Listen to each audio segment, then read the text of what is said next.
এক সাংঘাতিক পথ পৰিৱৰ্তন দেখি ঘটিছে বৰভূমিৰ ৰাজনীতি।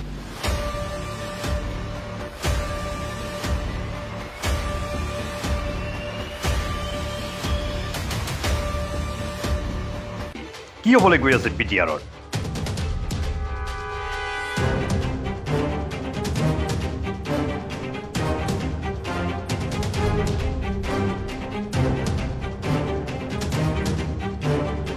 এইবাৰ বিটিআৰ দখলৰ পূৰ্ণ প্ৰস্তুতি চলাইছে বিজেপিয়ে।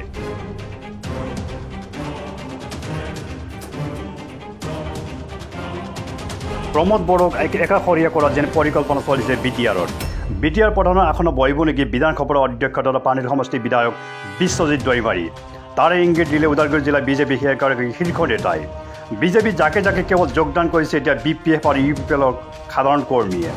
বিশ্বজিৎক আগত ৰাখি অকলে যে বিজেপি নিৰ্বাচন অৱতীৰ্ণ হ'ব সেই কথা প্ৰকাশ কৰিলে ওদালগুৰিৰ বিজেপি নেতা তথা বিধানসভাৰ অধ্যক্ষ বিশ্বজিৎ দৈমাৰীৰ প্ৰতিনিধি জোচৰাং বড়োৱে।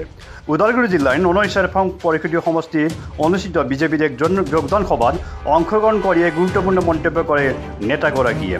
লগতে বিটিআৰ দখলৰ স্বাৰ্থত জনজাতীয় সম্প্ৰদায়ৰ বাবে সংৰক্ষিত বিটিআৰৰ 30খন আসনতে নিৰ্বাচন খেলিবৰ বাবে ৰণকৌশল ৰচনা কৰা হৈছে বুলি মন্তব্য কৰে।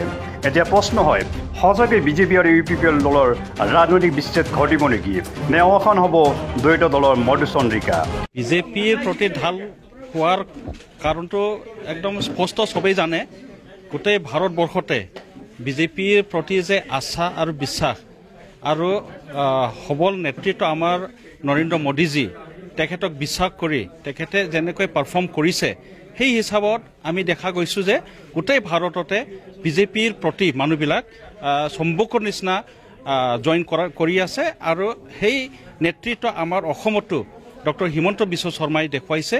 গতিকে সেই তেনেকুৱা নেতৃত্বটো দেখি আৰু আমাৰ যি আইডিঅলজি, আমাৰ ফিলচফি আৰু আমাৰ যি ডিচিপ্লিন, সেইটো দেখি পেলাই মানুহবিলাকে বিশ্বাস এটা হৈছে।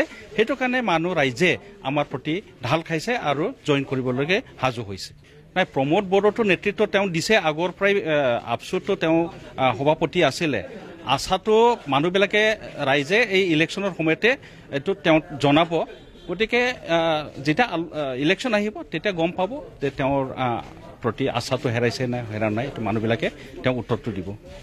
প্ৰমোদ বড়োৰ কাম কাজৰ ওপৰত ক্ষোভিত নেকি বিজেপি শীৰ্ষ নেতৃত্ব? প্ৰমোদ বড়োক আঁতৰাই পুনৰ নিজৰ ফলীয়া কৰিব নেকি হাগ্ৰামা মহিলাৰী? 2005 চনৰ পৰা BPF দল আঞ্চলিক দল আমি চলাই আহিছোঁ, নিজে গঠন কৰিছিলোঁ। এতিয়া দেখা পাইছোঁ ৰাইজে পৰিৱৰ্তন বিচাৰিছে আৰু উন্নয়নৰ ধাৰাটো বেলেগ চাইডেদি বৈ আছে।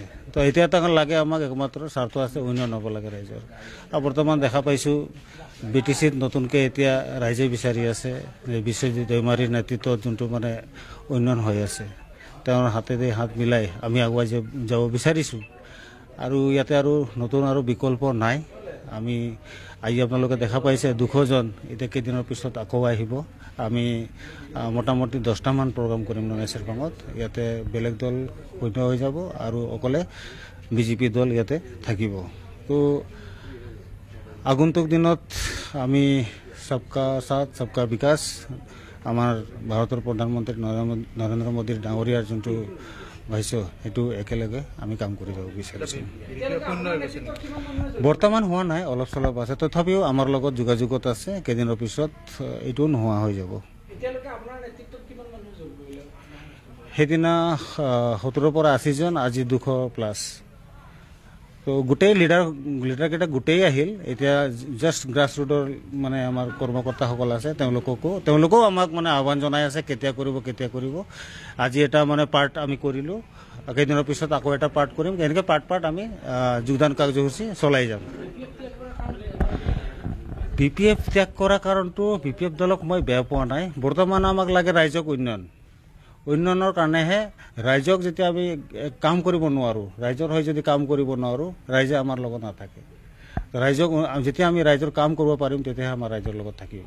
আজি মানে বিশ্বজিৎ দৈমাৰী আমাৰ অধ্যক্ষ ডাঙৰীয়া, তেওঁৰ নেতৃত্বত যিখিনি মানে পানীৰ বিধানসভা সমষ্টিৰ যেনেকুৱা কাম কাজ হৈ আছে, ৰাইজে কিন্তু সন্তুষ্ট।